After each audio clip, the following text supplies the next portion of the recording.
Lecture du livre de Job, chapitre 38, les versets 1, 12 à 21, chapitre 40, 3 à 5. Le Seigneur s'adressa à Job du milieu de la tempête et dit: As-tu, une seule fois dans ta vie, donné des ordres au matin, assigné son poste à l'aurore, pour qu'elle saisisse la terre aux quatre coins et en secoue les méchants? La terre alors prend forme comme argile sous le sceau et se déploie tel un vêtement. Aux méchants est enlevée la lumière et le bras qui se levait est brisé. Es-tu parvenu jusqu'aux sources de la mer? As-tu circulé au fond de l'abîme? Les portes de la mort sont-elles montées à toi?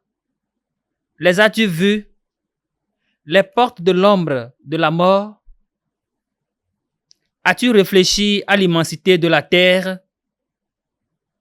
Raconte si tu sais tout cela.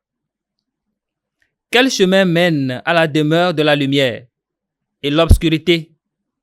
Quel est son lieu? Pour que tu conduises chacune à son domaine et discernes les sentiers de sa maison. Si tu le sais, alors tu étais né, et le nombre de tes jours est bien grand. Job s'adressa au Seigneur et dit: Moi qui suis si peu de choses, que pourrais-je te répliquer? Je mets la main sur ma bouche. J'ai parlé une fois, je ne répondrai plus. Deux fois, je n'ajouterai plus rien. Parole du Seigneur. Nous rendons grâce à Dieu. Conduis-moi, Seigneur, sur le chemin d'éternité. Conduis-moi, Seigneur, sur le chemin d'éternité. Tu me scrutes, Seigneur, et tu sais. Tu sais quand je m'assois, quand je me lève. De très loin, tu pénètres mes pensées. Que je marche ou me repose, tu le vois. Tous mes chemins te sont familiers. Conduis-moi, Seigneur, sur le chemin d'éternité. Où donc aller loin de ton souffle? Où m'enfuir loin de ta face? Je gravis les cieux, tu es là. Je descends chez les morts, te voici. Conduis-moi, Seigneur, sur le chemin d'éternité. Je prends les ailes de l'aurore et me pose au-delà des mers. Même là, ta main me conduit, ta main droite me saisit. Conduis-moi, Seigneur, sur le chemin d'éternité. C'est toi qui as créé les reins, qui m'as tissé dans le sein de ma mère. Je reconnais devant toi le prodige, l'être étonnant que je suis. Conduis-moi, Seigneur, sur le chemin d'éternité.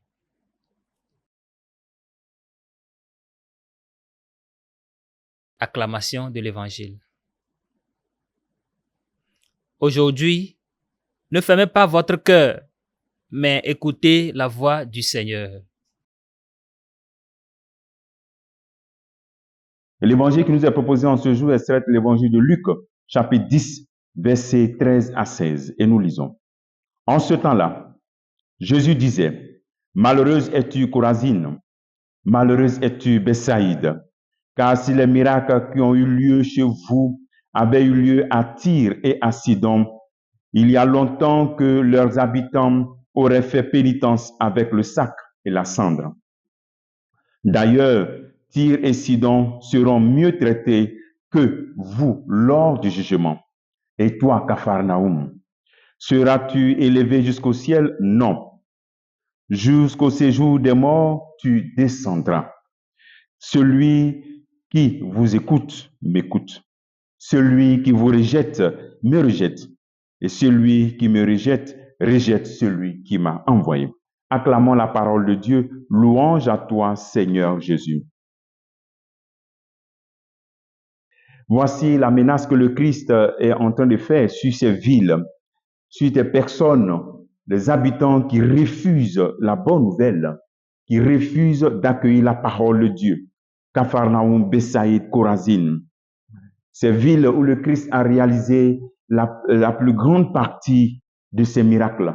Il a réalisé beaucoup de miracles dans ces villes.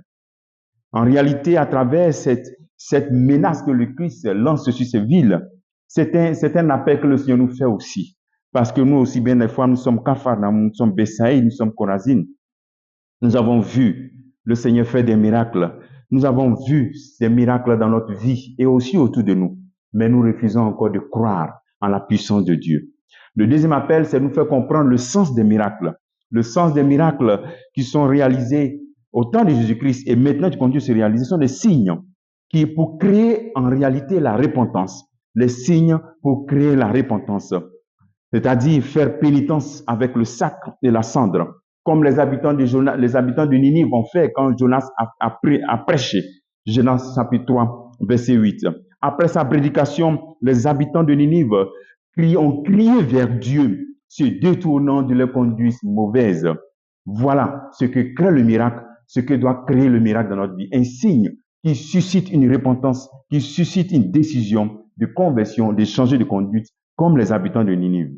Le miracle devait donc entraîner l'acceptation entière du message de Jésus-Christ, la parole de Dieu, et donc un changement de vie. Ne pas continuer éternellement à chercher notre propre miracle. Aujourd'hui, chacun veut son propre miracle. Et nous avons le grand miracle que nous connaissons déjà, le Christ Jésus est ressuscité, il est vivant. Et tous nous savons, ce n'est pas une histoire, c'est une réalité. Et nous oublions que le plus grand miracle que le Seigneur voudrait voir se réaliser dans notre vie, et qu'il voudrait s'accomplir, que cela s'accomplisse dans notre vie, c'est le changement de notre vie. C'est un grand miracle que nous devons créer. C'est le miracle de la conversion. Et que ce miracle crée autour de nous des questionnements comme l'aveugle de naissance dans Jean chapitre 9, où les gens disaient, mais ce n'est pas lui, l'aveugle de naissance, maintenant il voit. C'est-à-dire que non seulement on prend une décision de conversion, mais autour de nous, les gens se rendent compte que quelque chose a changé. Voici le miracle que le Seigneur désire vraiment réaliser dans notre vie. Alors prions le Seigneur pour ne pas que ces menaces soient sur nous, pour que la parole de Dieu que nous entendons suscite en nous des décisions de repentance et de conversion. Comme travail que tu pourrais faire en ce jour, quel est ton miracle aujourd'hui? Après tout ce que tu as entendu de Jésus-Christ et tous ces témoignages que tu as eu autour de toi, quel est le miracle de conversion que tu veux réaliser dans ta vie aujourd'hui? Que Dieu te bénisse au nom du Père et du Fils et du Saint-Esprit. Amen. Et encore bonne fête de Saint François d'Assise.